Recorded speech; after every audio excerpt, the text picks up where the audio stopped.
Les députés qui reprennent aujourd'hui, ce mardi, l'examen en deuxième lecture du projet de loi de finances. Plus de 1500 amendements ont été déposés pour modifier le texte qui a été adopté par le Sénat au mois de décembre. Bonjour Anne. Bonjour David, Tous mes vœux, bonne année. bonne année à vous. Anne de Guigné, éditorialiste au Figaro. Anne, donc le gouvernement, si je comprends bien, estime que les députés ont encore besoin de débattre après toutes ces centaines d'heures pour trouver une voie d'atterrissage sur le budget. Honnêtement, à tort ou à raison, parce qu'on se dit quand même que trouver un compromis, vu comment les positions sont éloignées, ça semble quand même mission impossible. Oui, on voit bien que les députés n'y croient pas du tout. Le texte est d'abord passé par la commission des finances, qui n'ont pas pu trouver de compromis. Il arrive aujourd'hui dans l'hémicycle. Et en plus, c'était assez vexant pour les parlementaires qui siègent dans la commission, parce qu'ils savaient de toute façon, quels que soient les amendements qu'ils auraient pu voter, de toute façon, ils n'étaient pas retenus pour la séance. Mais bon, l'exercice en commission a bien montré que les positions étaient quand même restées extrêmement éloignées. On arrive en séance et voilà, il ne faut pas s'attendre à de grands miracles, hein. Le Parti socialiste demande toujours plus de nouvelles dépenses, de hausses d'impôts pour les plus aisés. Et de l'autre côté, les LR qui ont quand même l'impression d'avoir été d'avoir un peu trop accepté pour le budget de la sécurité sociale. Les LR se sont un peu raidis et demandent, eux, des économies. Donc, bon, David, ça va être vraiment compliqué. Sébastien Lecornu a beau être un excellent politique, de conjuguer toutes ces attentes contradictoires. Et on voit bien qu'il y a surtout une grande exaspération. À la fois, les députés en ont assez, les Français en ont assez, les milieux économiques en ont assez.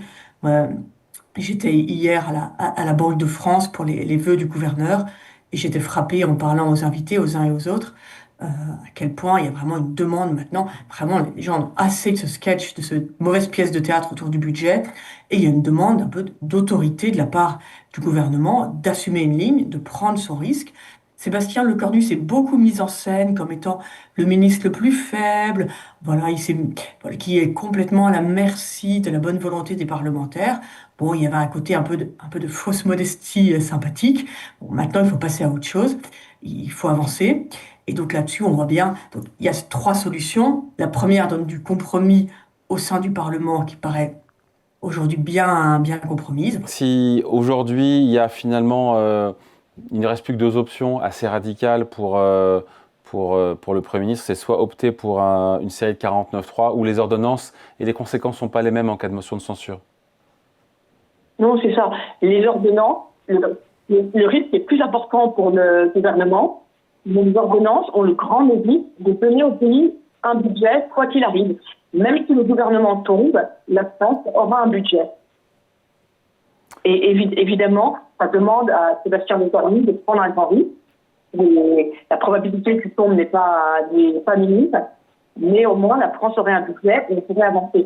Donc la solution la solution la moins risquée entre ces deux solutions radicales, entre le 49.3 et les ordonnances, ce sont quelque part les ordonnances, puisque s'il y a une censure derrière, le texte ne tombe pas. Le gouvernement tombe, mais le texte ne tombe pas. Alors qu'après un 49.3, en cas de censure, tout tombe. Le texte et le gouvernement. Exactement. C'est la solution clairement la moins risquée pour le pays, mais sans doute plus risquée pour le gouvernement. Mais je pense que voilà, Sébastien Lecornu est un homme d'État et qu'il doit agir l'intérêt du pays aujourd'hui. On voit bien qu'à la fois, tous les projets du gouvernement sont complètement engagés dans l'attente d'un budget et que les milieux d'affaires aussi ont vraiment besoin de ce budget pour se projeter. Là, maintenant, ça fait trop longtemps que cette plaisanterie dure. La France a besoin d'un budget, donc il faut en donner les moyens et Sébastien Lecornu, je pense, doit prendre sa route. Après, encore une fois, juste l'espoir d'un compromis, encore une fois, qui permettrait d'avoir un 49.3, mais qui ne ferait pas tomber le gouvernement pour autant, négocier avec notamment les socialistes, ça voudrait dire atterrir sur quel type de mesures? Parce qu'on sait que sur la surtaxe d'impôt sur les sociétés sur les 400 plus grands groupes français, il y a débat, on met le curseur entre 4 et 8 milliards d'euros de recettes fiscales. Quel compromis trouver pour un 49.3 négocié avec une partie de l'opposition? Vous avez la question de la surtaxe, en fait, sur les grandes entreprises, de la prime d'activité, qui est une mesure de pouvoir d'achat demandée par le Parti socialiste, et puis de réindexation du barème de l'impôt sur le revenu.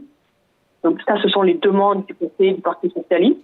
Mais les LR, de leur côté, demandent des économies sur les dépenses. Donc on voit bien que c'est compliqué de réconcilier les deux aspects. Donc oui, mais encore une fois, il faudra trouver un compte, même sur le 40. Sur quel texte potentiellement le gouvernement peut s'appuyer s'il veut engager un 49.3 ou une série de 49.3? Il va reprendre son copie initiale et puis évidemment pas en rester là, rajouter quelques demandes. Donc il y aura sans doute en effet une surtaxe sur les grandes entreprises, la réindexation du barème, ça me semble probable. Il va essayer de trouver, de faire passer le texte qui semble le plus consensuel.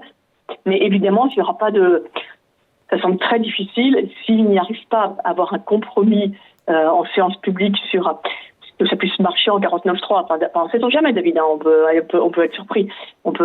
Mais de toute façon, je crois que depuis le temps, les semaines que Sébastien Lecornu discute, essaye de trouver ce compromis, on voit bien que le temps ne l'aide pas tellement, les positions se durcissent plutôt.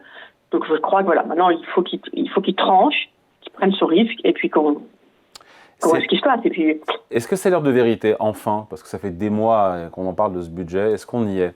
Est-ce qu'on est dans la dernière ligne droite? Oui, c'est l'heure de vérité et en même temps, on voit bien que les Français sont complètement désintéressés. Donc pour nous qui suivons le sujet, évidemment, on a envie de voir évidemment sur quoi va miser le gouvernement, quelles seront ces mesures. Mais je crois qu'il ne faut pas non plus les milieux d'affaires suivre ça de très près. Enfin, et évidemment tous les partis politiques. Mais au-delà, il y a vraiment un éloignement aujourd'hui des Français de la politique, en raison notamment de ces sujets très techniques, ces discussions qui ne cessent de durer. Donc pour nous, évidemment, qui sommes très intéressés, c'est l'heure de vérité, mais il ne faut pas non plus croire que toute la France suit ça avec passion. Donc là, il est temps vraiment de passer à un autre sujet politique. Et l'histoire se termine comment, s'il fallait faire une conjecture, chère Anne? Sur ce budget, je parle du budget. Hein. Oui, écoutez, moi je parierais pas mal sur les ordonnances et sur le fait que la censure ne passe pas, parce que je pense qu'il y a c'est un pari. Mais si la censure ne passe pas, dans ces cas-là, autant aller en 49.3. Oui, mais vous n'êtes jamais sûr que la censure ne passe pas. Donc, et parce qu'à quelques semaines des municipales, moi, je pense que les partis politiques ont plutôt envie de stabilité. Mais tout ça est évidemment très aléatoire et peut à tout moment... et voilà, on voit bien que la moindre variation fait changer le cap des uns et des autres. Donc ça va être très intéressant à observer. Allez, merci beaucoup. Explication signée Anne de Guigné, éditorialiste au Figaro. Merci Anne. Bonne journée. Salut.